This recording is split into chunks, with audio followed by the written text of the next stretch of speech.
Rugby, Castres remporte son 5e titre de champion de France. Les joueurs de Castres champions de France, samedi 2 juin 2018.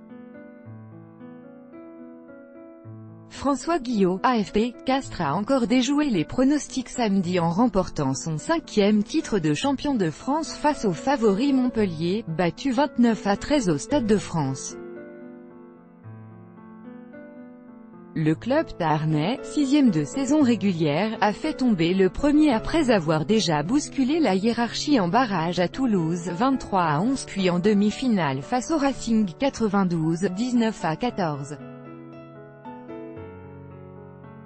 Ils ne savaient pas que c'était impossible, alors ils l'ont fait. Le Castres Olympique, club aux moyens limités, a décroché son 5e titre de champion de France en dominant Montpellier, 29-13, favori sur le papier et beaucoup mieux armé, samedi en finale du top 14 au Stade de France.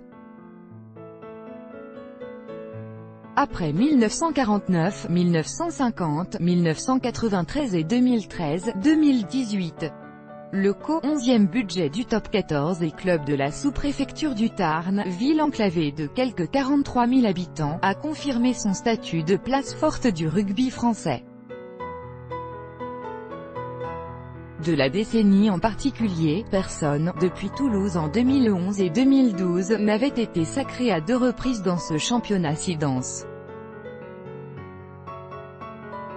Le financé par les laboratoires Pierre Fabre, a brisé cette série. Altrad devra repasser grâce à son collectif, son sens du sacrifice et son esprit de corps sans faille, qui lui avait permis de renverser La Rochelle sur son terrain mi-avril pour revenir dans la course à la qualification, 26-18. Puis d'éliminer en barrage, toujours à l'extérieur, Toulouse, 23-11, avant de dompter le Racing 92 en demi-finale, 19-14.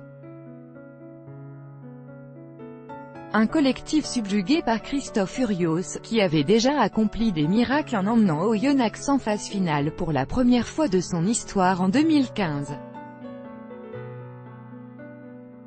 Pour le MHR, premier de la saison régulière et impressionnant en demi-finale contre Lyon, 40-14, le camouflet est énorme.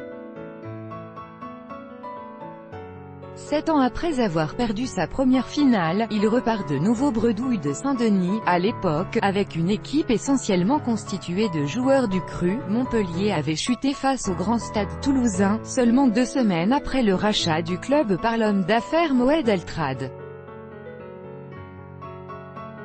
Depuis, le milliardaire n'a pas regardé à la dépense pour s'offrir un premier titre majeur, débauchant notamment l'été passé le manager néo-zélandais Vern Cotter et plusieurs internationaux confirmés, Cruden, Pienaar, Picamol.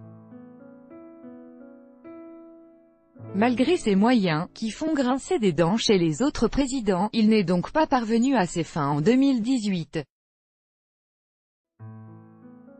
Avec AFP.